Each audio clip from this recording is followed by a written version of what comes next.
శ్రీ సరస్వతి నమ శ్రీ గురుభ్యో నమ భక్తులారా వ్యాసప్రోక్త భాగవత మహాపురాణం యథాతథంగా చెప్పుకున్నాం. ఇందులో భాగంగా నిన్నటి వరకు మనం 8 స్కందాలు పూర్తి చేసి 9వ స్కందాన్ని 88 భాగాలుగా చెప్పుకున్నాం. ఈ రోజున 89వ భాగం చెప్పుకుందాం. వృష్ణి వంశం గురించి వంశక్రమం అంతా చెప్పుకుంటూ వస్తున్నాం అన్నమాట.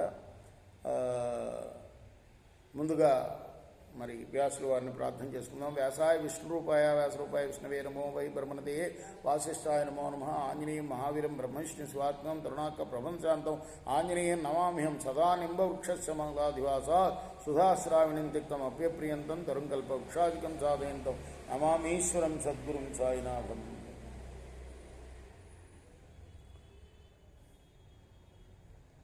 రాజానక కల్పవర్షాద్య ఉపదేవా సుతాదశ వసుహంస సువంశాజ్యా శ్రీదేవాయాస్తు షట్సుత దేవరక్షతి ఆలబ్ధానవచాత్రగదాదయా వసుదేవ సుతానస్తా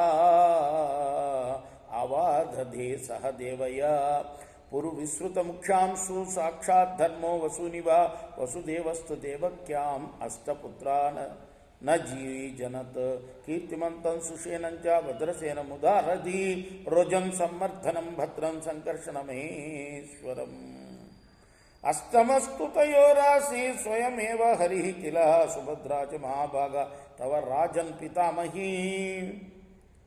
ఉపదేవయందు కల్పవృషుడు మొదలైన 10 మంది కుమారులు కలిగారు. వీరు మహారాజులుగా ప్రసిద్ధి వహించారు. శ్రీదేవయందు వసువు హంసుడు సువంశుడు మునగు 6 కొడుకులు పుట్టారు. దేవరక్షత యందు గదుడు మొదలగు 9 మంది కుమారులు ఉద్భవించారు.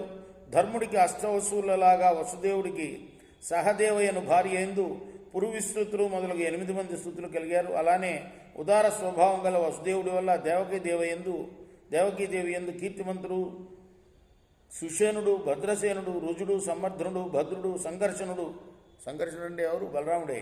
శ్రీకృష్ణుడు అనే 8 మంది పుత్రులు జన్మించారు. బలరాముడు ఆదిశేషుని అవతారం. శ్రీమన్నారాయణుడు దేవకీదేవి యొక్క అష్టమ గర్భం నందు శ్రీకృష్ణుడే అవతరించాడు. పరీక్షణ్ మహారాజా, నీకు పితామహి ఉన్నదే, తండ్రి తల్లి మహాత్మురాలైన సుభద్ర కూడా దేవకీ వసుదేవుల యొక్క ముద్దు బిడ్డయే సుమా. కృష్ణార్పణమస్తు. సాయి కృష్ణార్పణమస్తు. श्री सच्चिदानंद सद्गुरु साईनाथ महाराज की जय. चेकोरा हारती गो सद्गुरुना.